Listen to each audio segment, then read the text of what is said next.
Okay, so good morning everyone. Welcome to my demo teaching. My name is Teacher Kyla and I will be the one who's going to discuss for each and every one of you today. So for today, we are going to discuss about the types of angles and their measurement, as well as I'm going to discuss, guys, on how we are going to measure an angle and what are we need, kung ano yung mga kailangan natin in able for us to measure angles. So before anything else, may I request everyone to please stand up. Okay, together with me, let's all recite our prayer for today. Dear Lord, thank you for giving us another day to learn and grow in wisdom. As we study mathematics, help us to add kindness to our hearts, subtract our doubts and fears, multiply our knowledge and patience, and divide our blessings with others. Guide our minds to think clearly, our hands to work carefully, and our hearts to stay humble in every lesson we learn.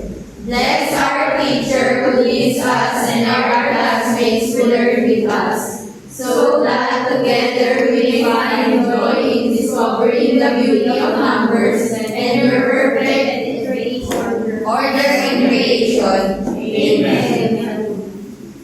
Okay, thank you everyone. Again, good morning guys. Good morning, Teacher Kyla. Good morning, classmates. It's nice to see you again. Mabuhay. Okay, we all now take your seats.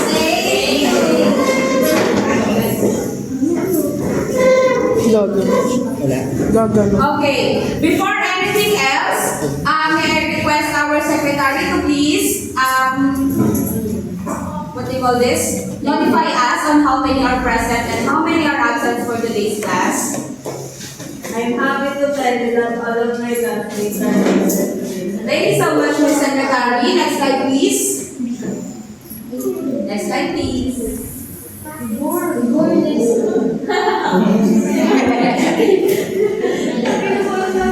Okay, so as usual, guys. Okay, as usual, guys, in my class, syempre, meron tayong susundan na classroom rules which stands for Kyla or my name, which K stands for keep it clean, Y stands for yes to respect, L stands for listen and learn, and lastly is A, which stands for always have fun. Again, what's our classroom rule, guys? Keep it clean, yes to respect, listen and learn, always have fun. Okay, next slide, please. Okay, before we begin with our topic discussion, I would like to see you all energized. Ayoko nang may inaantok sa klase ko. So first, let us play a game. So familiar naman siguro kayo, since every discussion natin with this subject, we are beginning our topic with an engagement part. So in my topic discussions, this will be my engagement part, which is Let's play a game. Hindi pa yan. Okay, so our game for today is entitled Name That Angles. So for our instruction, please everyone read. The teacher will show several images of mirror objects forming different angles. Each student will think of one word that comes to their mind when they see the image. Okay, so from the instruction guys, magpapakita ko sa inyo ng isang image. I think it's dalawang image na pinagsama ko. Then titignan nyo lang siya in connection with our topic this morning. I would like you all to look carefully and examine the images, and I will call several students to give an information or to give their first word kung ano yung una nilang nakita in the image. So again, our topic is about angles and their measurements. Next slide please. So ayan yung image. Nakikita niyo ba siya? I think it's clear naman since our projector is displaying it very wide. So meron dalawang image. It's very similar lang. I would like you all to think and give me something. Kahit isang word lang guys to describe. Okay, ready na ba? Okay na? Okay, again, I will kind of magbibilang ako ng 5 seconds. Then, after 5 seconds, I'm going to call several of you guys to give their first word of information about the image. 5, 4, 3, 2, 1. Okay. Sino gusto magbigay ng kanilang opinion or what they have noticed, what they have seen in the image? Yes, Miss Kahili? There's a pizza. There's a pizza, okay, with observation. After else? Yes, Miss Cordano? They cut the pizza. They cut the pizza, okay, Miss Kahili and Miss Cordano's observation is very related to each other. In other words, meron pa ba? Yung ano? Yes, Miss Espanyola? Yung ano sa'yo, ay ma'am, yung orasan. Yung orasan. Thank you, Tek. Thank you, Mrs. Espanyola. Meron pa ba? Yes, Miss, Puno? May changes. May changes dun sa image. Angel, very well said, Miss Marcos. So, with Miss Kahili, Miss Cordano, Miss Marcos, Miss Espanyola, and Miss Puno's opinion to the image, as you can see sa pictures, makakakita na tayo ng maliliit na detalye, patungo or connections with our topic discussion this morning. So, bukod doon, yung pizza.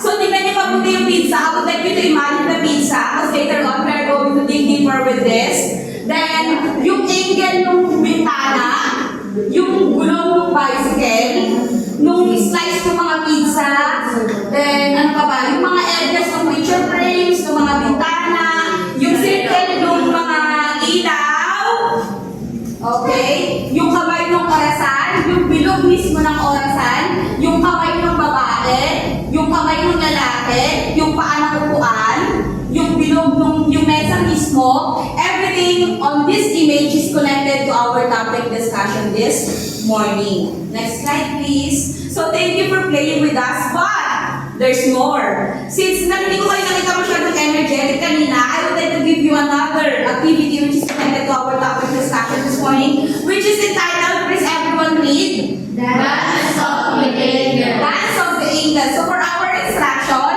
I will explain and which types of angles can be presented by simple body movements. Students will stand up and follow the teacher's cues. So in this activity, guys, I need you all to stand up. Stand up, guys, para magising-gising yung mga kaantuan ninyo, para walang inaantok pag nag-discuss na tayo later. Okay, since nakatayo na lahat, meron tayong susundan na video. Next slide, please. So, I would like you all to first panoorin lang muna yung video. Then later on, sa pangalawang ulit, lahat tayo sasabay.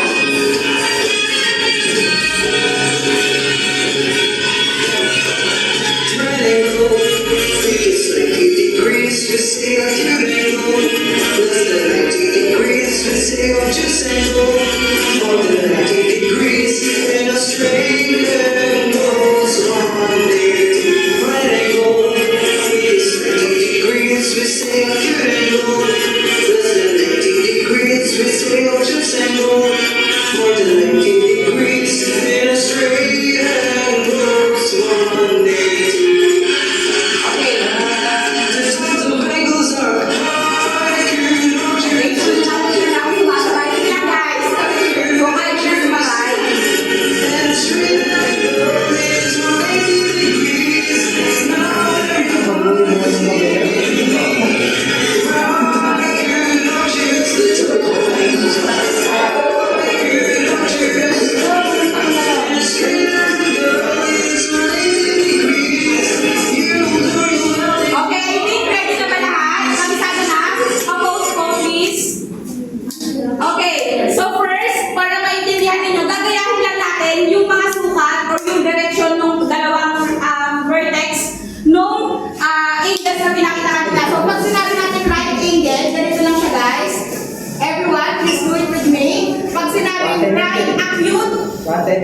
then obtuse, then straight. Again, right, acute, obtuse, straight. O yung mga tawag na tawa dyan, alam mo na natawa. Then, 1, 2, 3, go! Right, acute, obtuse, straight. Okay, ready na? Play again. Lahat gusto ko makikita sasayaw, ha? Balik lang ang Ma'am, ayan, ready, okay. Yes, po. may nalagaw po kayo grade 1, ma'am. Okay. Ayan, ready? Lahat gusto ko makikita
later on madadagdag pa ako ng ibang types ng angel.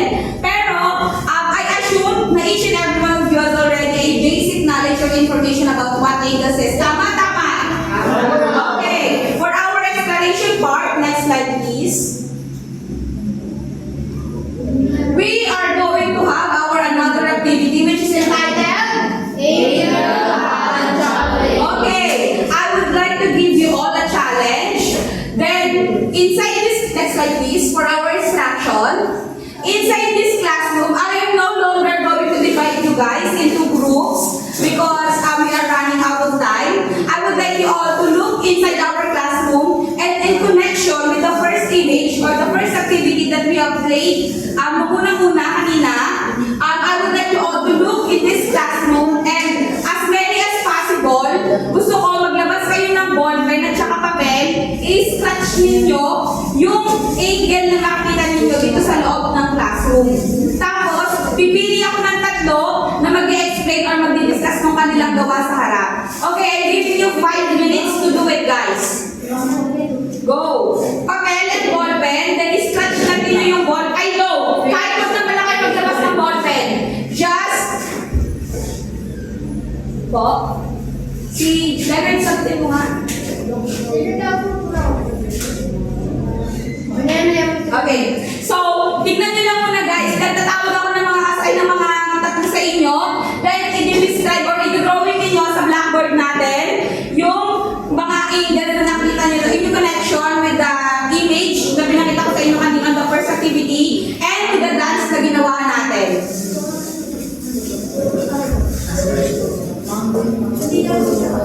Hindi po pa. Nasa defense ko. Nasa main.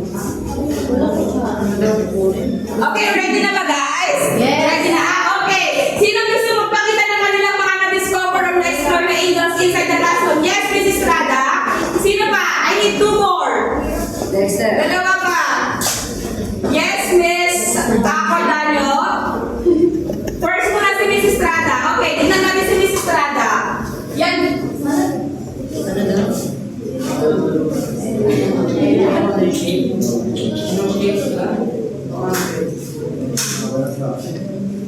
Ganda. Pantay. Okay, please discuss it to everyone. Miss Estrada. Ito. Ayun part ng electric fan. Di ba yung electric fan natin yung ganyan? So, ang right sa doon, hindi naman sa mga galon. Oh, fuck you. Okay. Okay, thank you so much, Mrs. Estrada. So, sa electric fan, yung ano siguro yan, I assume it's the cover of the electric fan yung nasa bakal. Di ba parang may mga ganun noon? Very detailed ang pagkakatalos ng napakatalos sa mata ni Mrs. Estrada. Nakita niya na yung mga design or elements ng takip ng electric fan is nakakabugog siya ng acute angel. Sino pang gusto mag-share? Yes, Miss Galima. Then later on, si Miss Cordano. Ganda na drawing. Dalawa yung best pantay na. Ano, black? Ano, straight tapos... Ay, straight tapos right. Okay, thank you so much, Miss Galima.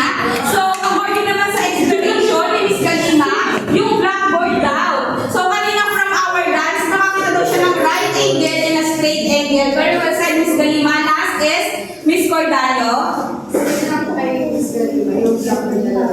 Okay, same lang daw ng observation or explanation ni Miss Cordano. So, thank you so much, Miss Estrada, Miss Galima, and Miss Cordano. Let's give them an angling clap. So, when we say angling clap, we're going to tap the table twice. 1, 2, 3, 1, 2, 3, angling. Bubuhay tayo ng check sa hangin, sa ere. Okay, everyone. 1, let's give them angling clap. 1, 2, 3, 1, 2, 3, angling. Lahat sasabihin angling, everyone. 1, 2, 3, go. 1, 2, 3, 1, 2, 3, angling. Okay, thank you so much, everyone. So, next slide, please.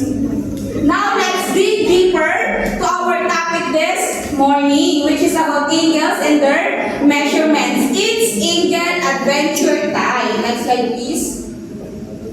Okay, so we all know, guys, that angels surrounds us. Kahit saan tayo tumingin, dito man sa classroom, sa loob ng bahay, paglabas natin university, pag bumili tayo gamit yung pera natin, pag bumili tayo ng pagkain, nakikita natin sa paligid natin ng eagles. Tama. Okay, some example of that, yung mga nakita natin dito sa classroom, yung mga corners ng blackboards, yung mga takip ng electric fan, di ba? Pati sa mga upuan ninyo, we can see a lot of eagles everywhere. And eagles is a part of our daily life, which we encounter every day. So next slide, please.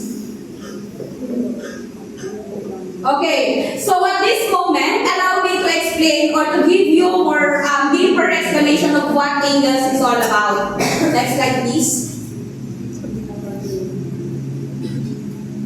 Okay, what is eagle? Ano nga ba ang eagles? Can anyone please read the definition of eagles?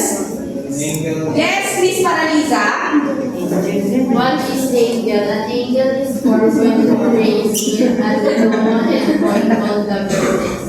The two rays are called the arms or sides of the angel. The opening between the two arms represents the size of the angel, which shows how much one arm turns to meet the other. Thank you so much, Miss Paraliza. So according to our definition here, ang angel daw po ay nabubuo kapag ang dalawang reflex light, tama ba? Or two rays meet at a common point or common endpoint, which is called the vertex. So para mas maintindihan ninyo yan, I have here prepared. Ay, ano muna pala ang ginagamit natin para ma-measure ang angel? Meron ba nakakaalam? Protractor. Wow, every one of you seems know what we are going to use when we are measuring an angle. Ang gano'n ang ginagamit? Protractor. Pag naglagay ba ako ng protractor, guys, na ganito kalaki, it is visible on the back. Yes.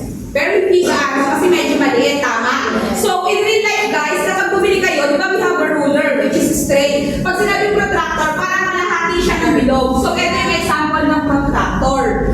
Para mas makita ninyo mabuti, I have here prepared ang maliit na protractor. Maliit lang to, guys. Takpan muna natin to.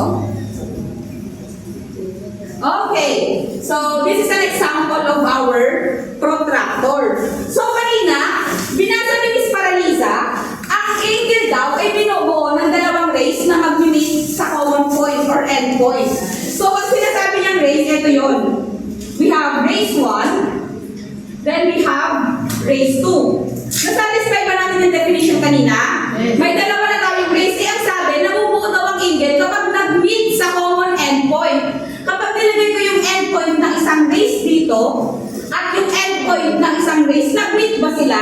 Yes. At this point, nakabuo ba tayo ng angles? Yes. Yes! Okay, let's dig deeper more. Balik tayo ulit dun sa, pangalan nito, video, ay sa slide natin. Next slide, please. Yes. Okay, so familiar naman ako dito, parts of angle, we have vertex. Ilang vertex ang kailangan para makabuo? Isa, dalawa. Isa. Isang vertex, pero kailangan natin ng dalawang rays. Or yung rays na yun, tinatawag natin? Arms of the angle. Okay, next slide please. Isa pa. Wait lang, balikan natin yan guys. Ito, gusto ko muna explain sa inyo yung part ng protractor. So, ang protractor daw is a semicircular or circular tool marked with the degrees from 180 to 0 degrees to 360 degrees. So, eto guys, nakikita nyo yung example ng protractor. Later on, i-display ko ito, pero I would like you to see the different parts of the protractor kasi. So, yung outer line na nasa labas, it was called outer scale. Then yung nasa loob, yung pangalawang line, pag nasa labas ka, we called it inner scale. Then, yung first line, dun sa first curve ng protractor, we called it, ano to? Baseline. Then yung gitna, we call it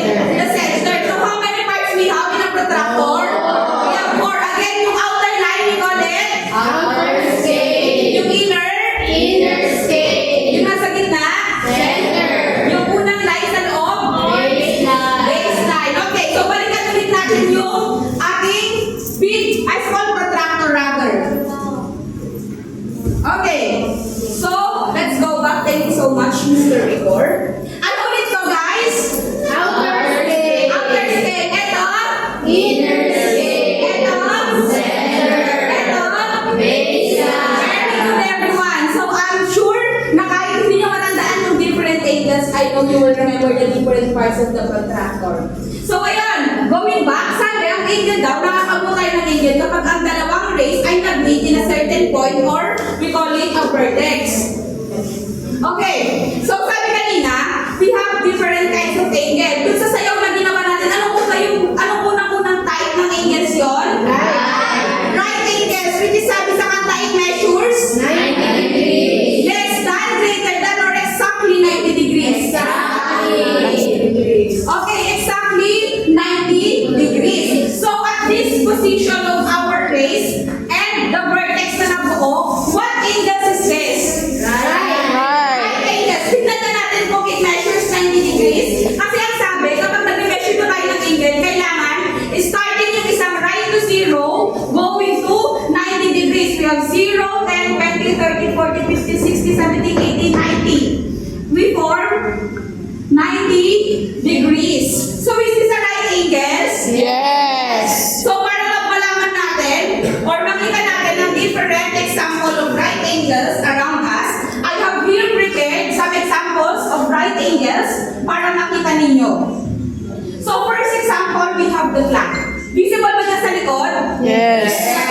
So first example is we have the clock. Kung nakikita yung kamay ng orasan, the first vertex or yung mas maliit na kamay nakatutok siya sa 3 and yung 12 ay yung malaking kamay nakatutok sa 12. The same with the other clock, balitad lang siya, yung maliit nasa 9, yung malaki nasa 12. Which the clock exactly represents the right angle.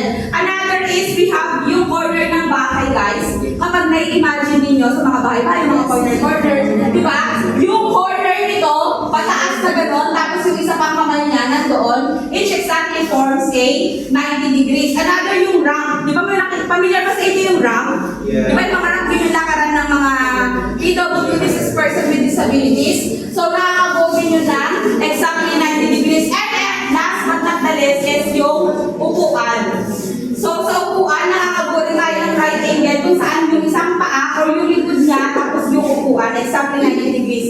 Again, pag sinabing right angles, it measures 90 degrees. Another example or another type of angle na namit natin kanina sa sayaw natin is acute. Acute angle, very good. Ito. Another example ng acute angles or para ma-visualize ninyo, acute angles. Paano nga ulit yung measure ng acute angles pag sa kamay ginawa? Less than 90 degrees. Okay. So, i-move natin. I-move natin yung kamay. Sabi, 90 degrees. Alin ang i-move ko? Ito ba or ito? Sa taas. Ito. Alin ba? Yung nasa baba, nasa taas. Sa taas. Nasa taas. Okay. Kapag binanto ko siya, it is acute angles. Yes. E paano kapag ganito? Wait lang. Wait lang. Okay. Paano kapag ganito, guys? Acute angle ba yan?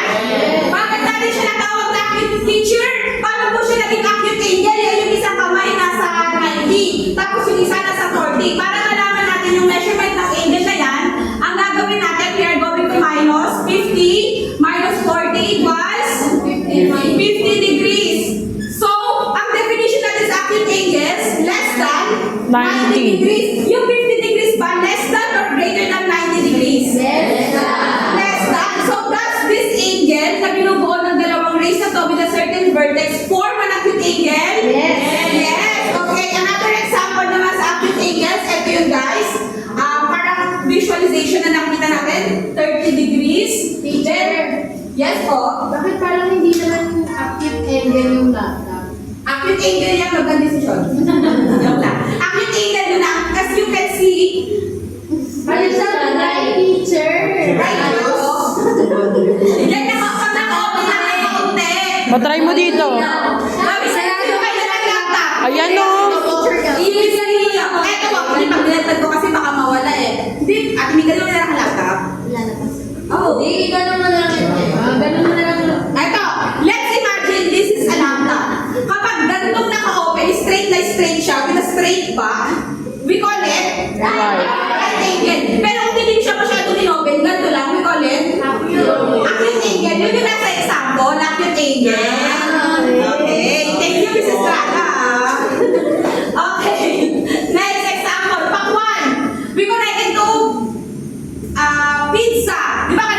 pizza. Pag hinati ko yung pizza ng apat, halimbawa, I have a pizza.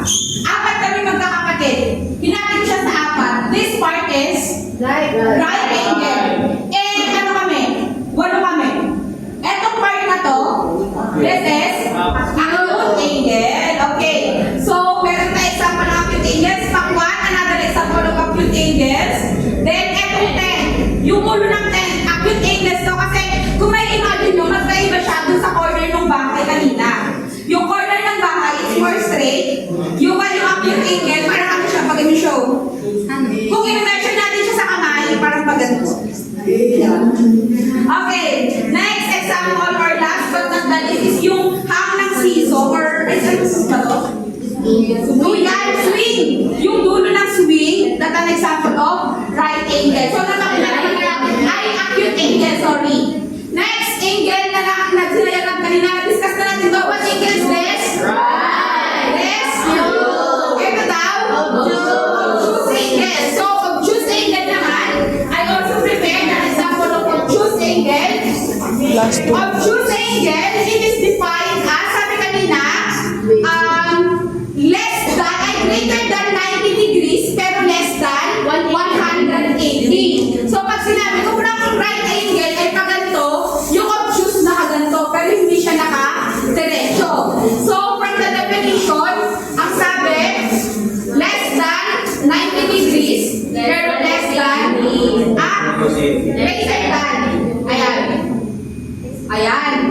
Ito yung first grade, ito yung second grade. Okay. Is this naayos ng protractor natin or ng kamay ng protractor natin or ng race shows an obtuse angle? Yes. Okay. So from 0, 10, 20, 30, 40, 50, 90, 110, 20, 30, 40. Is 140 less than 180? Yes. Pero greater than 90 ba siya? Yes. Yes. Okay, so 140 is an example of obtuse angle. So here naman, I have an example. Some example of obtuse angle naman is yung libro. Ay! Pag nakabuka daw yung ating... Ayan, nasa yung libro kanina. Eto, pag nakabuka siya ng maganda, everyone, ay sabihin, pag nakabuka yung libro natin, palagyan mo ng scotch tape, please. Okay, so pag nakabuka yung libro natin ng ganito, as for the example, it is an example of obtuse angle. Less than 180 degrees siya, pero greater than 90. Then next is yung pamaypay, guys. So makikita naman ninyo, ito yung dulo, then ito yung kabilang kamay niya, pero hindi siya naka-straight dito, hindi siya totally open. So this pamaypay is an example of obtuse angle. Another example is yung upuan. Parang, ano yung upuan ng mga hospital? Higaan.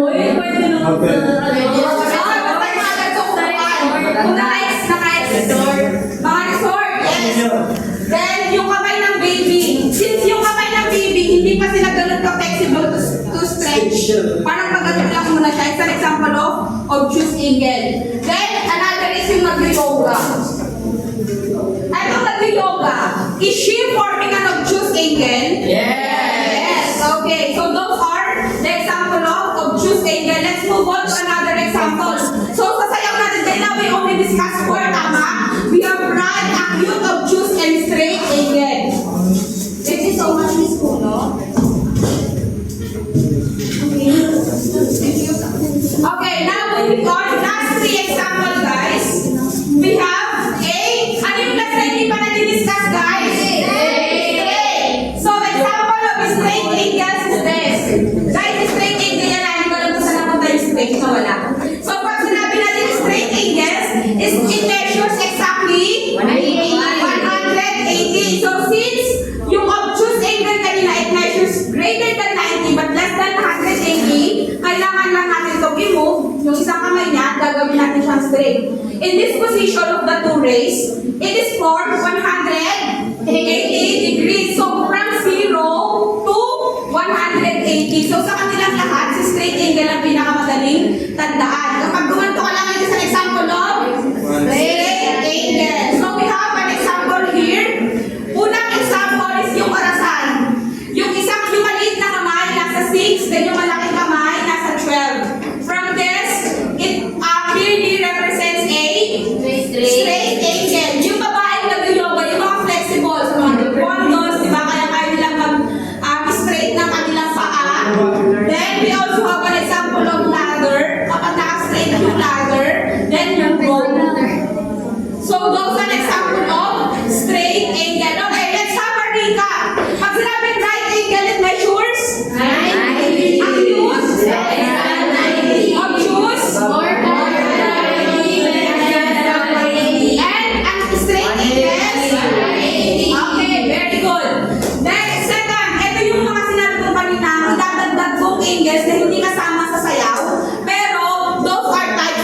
angles. So another example or another type of angle rather is we have is reflex angle. So pag sinabi natin reflex angle, I would like you all to imagine this. Magkakaligtaran. May isang nakataas dito tapos may isa pa dito sa baba. Ito, tumutukoy na to guys. Parang ang sakop na nito, yung kabuang bilog na. Hindi na lang siya sa half ng protractor, yung dalawa na. 360 angles na or complete angles or below. So pag sinabi natin reflex angle, ang definition ng reflex angle, sino nakakaalam na niya ba?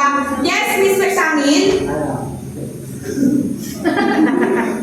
Pinalagpasan 360 tapos Greater than 180 pero hindi lalagpas ng 360. So, ang reflex angle natin, it measures more than 180 degrees pero less than 360. So, kapag meron pang isang example nito, parang nakaganto na siya. Ayan.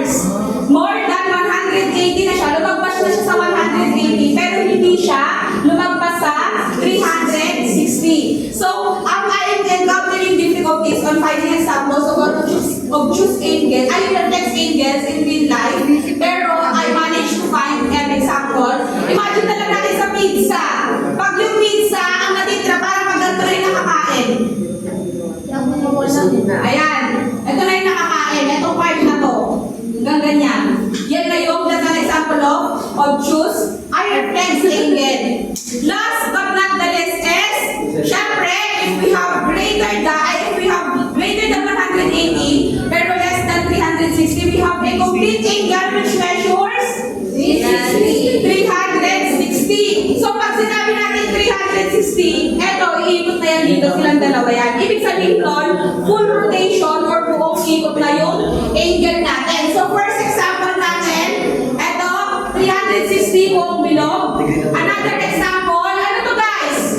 Gulong. Isa gulong bilog? Yes. Is this an example of 360? Yes. Okay. Another example, kapag full moon. Ang full moon ba bilog? Yes. Yung full na full, yung bright moon? Yes. Is ang full moon is an example of 360 or complete angles? Yes. Yes. Then pizza. Ito yung example ko kanina. Is pizza bilog? Yes. Example ba siya ng 360? Yes. Okay. Last but not the least is the Ferris wheel. Yung bilog ng Ferris wheel, bilog ba? Okay. So those are the 6 examples of angles. Again, what angles is this?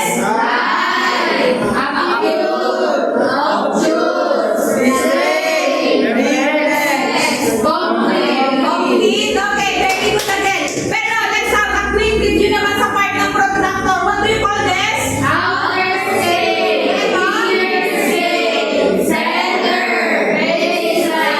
Okay, very good. 7 sa pagkita. I hope you all learned, pero we're not done yet. Let's finish my slide. I'm going to remove this. Next slide, please.